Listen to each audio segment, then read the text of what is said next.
നമസ്കാരം. ടുഡേ ന്യൂസിലേക്ക് സ്വാഗതം. പരാതികൾക്കും പരിവേദനങ്ങൾക്കും ഒടുവിൽ പെരിന്തൽമണ്ണ ആയുർവേദ ആശുപത്രി കെട്ടിട നിർമ്മാണം വീണ്ടും ആരംഭിച്ചു. കഴിഞ്ഞ ഭരണസമിതിയുടെ കാലത്ത് വിഭാവനം ചെയ്ത ആയുർവേദ ആശുപത്രി കെട്ടിട നിർമ്മാണം ഫണ്ടിന്റെ അഭാവത്താൽ മുടങ്ങിപ്പോവുകയായിരുന്നു. മെയ് മാസത്തോടെ കെട്ടിട നിർമ്മാണം പൂർത്തിയാക്കി ആയുർവേദ ആശുപത്രി നാടിനു സമർപ്പിക്കാൻ കഴിയും എന്ന പ്രതീക്ഷയിലാണ് നഗരസഭാ അധികൃതർ. ഏതു നിമിഷവും തകർന്നു വീഴാറായ അവസ്ഥയിൽ പരിതാപകരമായ രീതിയിൽ പ്രവർത്തിക്കുന്ന പെരിന്തൽമണ്ണ ആയുർവേദ ആശുപത്രിയുടെ നേർചിത്രം ടുഡേ ന്യൂസ് വാർത്തയാക്കിയിരുന്നു. നിങ്ങളുടെ നിക്ഷേപങ്ങൾക്ക് UGS ഗ്രൂപ്പ് നൽകുന്നു അതിവേഗ വളർച്ച. UGS ഗ്രൂപ്പ്, സ്വപ്നങ്ങൾക്ക് വിശ്വാസത്തിന്റെ കയ്യൊപ്പ്. 4 വർഷത്തിലേറെയായുള്ള കാത്തിരിപ്പിനൊടുവിലാണ് പാതിവഴിയിൽ നിലച്ച പെരിന്തൽമണ്ണ ആയുർവേദ ആശുപത്രി എന്ന സ്വപ്നത്തിന് ചിറകുമുളയ്ക്കുന്നത്. കഴിഞ്ഞ ഭരണസമിതി വിഭാവനം ചെയ്ത ആയുർവേദ ആശുപത്രി ഫണ്ടിന്റെ അഭാവത്താൽ പാതിവഴിയിൽ നിലച്ചപ്പോൾ ആതുരാലയ നഗരിയിലെ പുതിയ ആയുർവേദ ആശുപത്രിക്കായി പൊതുജനം മുറവിളി കൂട്ടുകയായിരുന്നു. ഏതു നിമിഷവും തകർന്നു വീഴാറായ അവസ്ഥയിൽ വർഷങ്ങളുടെ പഴക്കവും പേറി കഴിയുന്ന ആയുർവേദ ആശുപത്രിക്ക് പകരം പാതിയിൽ നിർമ്മാണം നിലച്ച ആയുർവേദ ആശുപത്രി ഉടൻ യാഥാർത്ഥ്യമാക്കണമെന്ന് ടുഡേ ന്യൂസ് വാർത്ത നൽകിയിരുന്നു. 5 കോടി രൂപ വകയിരുത്തിയാണ് ആയുർവേദ ആശുപത്രിയുടെ നിർമ്മാണം. ആദ്യഘട്ടത്തിൽ ബേസ്മെന്റും ഫസ്റ്റ് ഫ്ലോറും യാഥാർത്ഥ്യമാക്കും. മെയ് മാസത്തോടെ ഈ ഭരണസമിതിയുടെ കാലത്തു തന്നെ ആയുർവേദ ആശുപത്രി നാടിനു സമർപ്പിക്കുമെന്ന് നഗരസഭാ അധ്യക്ഷൻ പി ഷാജി പറഞ്ഞു. കോവിഡിന്റെ പശ്ചാത്തലത്തിൽ ഉണ്ടായിട്ടുള്ള സാമ്പത്തിക പ്രതിസന്ധിയും മറ്റു സാങ്കേതിക പ്രയാസങ്ങളൊക്കെ കാരണം മുടങ്ങിക്കിടന്നായിരുന്നു. 30 വർഷം മുമ്പ് ആരംഭിച്ചിട്ടുള്ള ആയുർവേദ ഹോസ്പിറ്റലാണ് നമുക്ക് നിലവിലുള്ളത്. അതിലെ സൗകര്യങ്ങൾക്ക് പരിമിതിയൊക്കെ കണ്ടുകൊണ്ട് കഴിഞ്ഞ കൗൺസിലിന്റെ കാലത്ത് പുതിയതായി ആരംഭിച്ചിട്ടുള്ളതാണ് ഈ വർക്ക്. ആ കാലത്ത് തന്നെ പൂർത്തീകരിക്കാനാണ് ശ്രമിച്ചത്. പിന്നെ നേരത്തെ സൂചിപ്പിച്ച പോലെ തന്നെ കോവിഡിന്റെ പശ്ചാത്തലത്തിലാണ് അത് നിന്നുപോയത്. ഏതായിരുന്നാലും നമ്മൾ പുനരാരംഭിച്ചിട്ടുണ്ട്.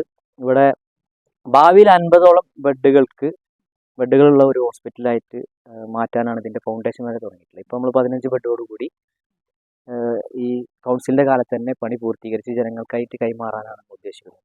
നിലവിലെ ആയുർവേദ ആശുപത്രിയിൽ ദുരിതപർവ്വത്തിൽ ജോലി ചെയ്യുന്ന ഡോക്ടർമാർ ഉൾപ്പെടെയുള്ളവരും ഏറെ സന്തോഷത്തിലാണ്. ആയുർവേദ ആശുപത്രിയുടെ നിർമ്മാണം പുനരാരംഭിച്ചതിൽ ഏറെ സന്തോഷമുണ്ടെന്നും വാർത്ത ജനശ്രദ്ധയിൽ കൊണ്ടുവന്ന ടുഡേ ന്യൂസിന് നന്ദി പറയുന്നതായും ഡോക്ടർ നവാസ്. ആദ്യമായിട്ട് ഈ ഒരു ന്യൂസ് എല്ലാ പൊതുജനങ്ങളിലും അതേപോലെ മുനിസിപ്പാലിറ്റിയിലൊക്കെ ഇടപെടാൻ പറ്റുന്ന രീതിയിലേക്ക് കൊണ്ടുവന്ന ടുഡേ ന്യൂസ് ചാനലിനെ ആദ്യമായിട്ട് നന്ദി പറയാണ്. അതുപോലെ തന്നെ ഈ പദ്ധതിക്ക് പൂർണ്ണ പിന്തുണ നൽകിയ മുനിസിപ്പാലിറ്റിക്കും ഇത് ഈ ഭരണസമിതിയുടെ കാലയളവിൽ തന്നെ പൂർത്തിയാക്കുമെന്നുള്ള പ്രതീക്ഷയ്ക്ക് ഞങ്ങൾ പ്രത്യേകം ആയുർവേദ ആശുപത്രിയുടെ ജീവനക്കാരെന്ന പേരിൽ നന്ദി പറയാണ്. ഏറ്റവും നല്ല രീതിയിൽ തന്നെ അറിയാം, നമ്മുടെ ആശുപത്രിയിൽ OP ട്രീറ്റ്മെൻറ്റിനൊപ്പം തന്നെ ഏകദേശം 80-90 ആളുകൾ IP ട്രീറ്റ്മെന്റിന് വേണ്ടിയിട്ട് ബുക്ക് ചെയ്തിരിക്കുകയാണ്. പരിമിതമായ സൗകര്യങ്ങൾ നമുക്ക് അവരെ ചികിത്സിക്കാൻ ഇപ്പോഴത്തെ നിലവിലുള്ള സാഹചര്യത്തിൽ പറ്റാത്തതുകൊണ്ട് ഒരു ബുക്ക് ചെയ്താൽ തന്നെ 5-6 മാസം കഴിഞ്ഞിട്ടാണ് അവർക്ക് ട്രീറ്റ്മെന്റ് കൊടുക്കാൻ പറ്റുന്നത്. ഈ ഒരു ബിൽഡിങ്ങിന്റെ പണി പൂർത്തിയാവുന്നതോടുകൂടി അതിനൊരു പരിഹാരം ആവുന്നുള്ളതും പൊതുജനങ്ങൾക്ക് അത് ഏറ്റവും ഉപകാരപ്രദമായിട്ട് തന്നെ കിട്ടും എന്നുള്ളത് ഏറ്റവും വലിയ സന്തോഷമുള്ള കാര്യമാണ്. പുതുതായി നിർമ്മിക്കുന്ന ആയുർവേദ ആശുപത്രിയിൽ ഭിന്നശേഷിക്കാർക്കായി പ്രത്യേകം മുറി തയ്യാറാക്കുന്നതിനെക്കുറിച്ച് ആലോചിക്കുമെന്നും വയോജനങ്ങൾ ഉൾപ്പെടെയുള്ളവർ ഏറെ പ്രയാസപ്പെട്ട് ചികിത്സയ്ക്കെത്തിയിരുന്നത് വിഷമിപ്പിച്ചിരുന്നുവെന്നും ആയുർവേദ ആശുപത്രിയുടെ നിർമ്മാണം പുനരാരംഭിച്ചതിൽ സന്തോഷമുണ്ടെന്നും ഡോക്ടർ ഹസ്ന അറബി പറഞ്ഞു.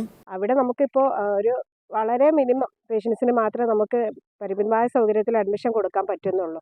അപ്പോൾ അവർക്കും തന്നെ ഏറ്റവും നല്ല രീതിയിൽ ചികിത്സ ഇനി മുതൽ ലഭ്യമാകുമെന്നുള്ളൊരു സന്തോഷ വാർത്ത നമുക്ക് അറിയിക്കുന്നുണ്ട്. പിന്നെ പാലിയേറ്റീവായിട്ടുള്ള രോഗികളുണ്ട്, ഭിന്നശേഷിക്കാരായ രോഗികളുണ്ട്. ഇവർക്കെല്ലാം എല്ലാവിധ സൗകര്യങ്ങളോടും കൂടിയിട്ട് ഒരു മൾട്ടി സ്പെഷ്യാലിറ്റി എന്ന പേരിൽ തന്നെ നമുക്ക് പുതിയ നല്ലൊരു ഹോസ്പിറ്റൽ നമ്മുടെ പെരിന്തൽമണ്ണ നഗരസഭയ്ക്ക് ഇനി ലഭ്യമാകും. ഈ ഗവൺമെൻറ് ആയുർവേദ ഹോസ്പിറ്റൽ ആ ഒരു പേരിൽ പെരിന്തൽമണ്ണ മുനിസിപ്പാലിറ്റി ഇനി മുതൽ അറിയപ്പെടും. നഗരസഭാ അധ്യക്ഷൻ പി ഷാജിയുടെ നേതൃത്വത്തിൽ കൌൺസിലർ ഹനീഫ മുണ്ടുമ്മൽ, ആയുർവേദ ആശുപത്രി ജീവനക്കാർ, എഞ്ചിനീയർമാർ എന്നിവരടങ്ങുന്ന സംഘം സ്ഥലത്ത് പരിശോധന നടത്തി. നിർമ്മാണ പ്രവൃത്തികൾ വിലയിരുത്തിയിരുന്നു. FRBL എന്ന നിർമ്മാണ കമ്പനിയാണ് ആധുനിക സൗകര്യത്തോടെ ആയുർവേദ ആശുപത്രി യാഥാർത്ഥ്യമാക്കുന്നത്. കഴിഞ്ഞ ഭരണസമിതി തുടങ്ങിവെച്ച 4ഓളം പദ്ധതികളാണ് ഇത്തവണത്തെ ഭരണസമിതിക്ക് ഏറ്റെടുക്കേണ്ടി വന്നത്. ഫണ്ടിന്റെ അപര്യാപ്തത മൂലം പാതിവഴിയിൽ നിലച്ച ഈ പദ്ധതികൾക്ക് പുനർജീവനേകാനുള്ള തത്രപ്പാടിലാണിപ്പോൾ ഇപ്പോഴത്തെ നഗരസഭാ ഭരണസമിതി. Today news, Perinthalmanna. പണിക്കൂലിയില്ലാതെ സ്വർണ്ണാഭരണങ്ങൾ സ്വന്തമാക്കുവാൻ സ്കൈ ഗോൾഡൻ ഡയമണ്ട്സ് അവതരിപ്പിക്കുന്നു സ്കൈ സുരക്ഷ ഗോൾഡ് പർച്ചേസ് സ്കീം. മാസത്തവണ 500 രൂപയിൽ തുടങ്ങാവുന്ന ലളിതമായ സ്കീമുകൾ, 12 മാസ കാലാവധി. കാലാവധിക്ക് ശേഷം പണിക്കൂലിയില്ലാതെ ആഭരണങ്ങൾ പർച്ചേസ് ചെയ്യാം. കൂടാതെ സ്വർണ്ണവില വർധനവിൽ നിന്നും പരിരക്ഷ നേടാൻ സ്കൈ ഗോൾഡ് ഒരുക്കുന്നു സ്കൈ സുരക്ഷാ സ്കീം. 12 മാസ കാലാവധി. കൃത്യമായി പണമടയ്ക്കുന്നവർക്ക് കാലാവധിക്ക് ശേഷം 7% ബോണസോടുകൂടി സ്വർണ്ണാഭരണങ്ങൾ പർച്ചേസ് ചെയ്യാം. നിങ്ങൾ അടയ്ക്കുന്ന തുകയുടെ മൂല്യത്തിനനുസരിച്ച് സ്വർണം നിങ്ങളുടെ അക്കൗണ്ടിൽ നിക്ഷേപിക്കുന്നു. ഈ സ്കീമുകളിൽ അംഗമാകാൻ ഇന്ന് തന്നെ കോൺടാക്ട് ചെയ്യൂ. Sky gold, elegance of beauty, Perinthalmanna, Nilambur, Ponnani.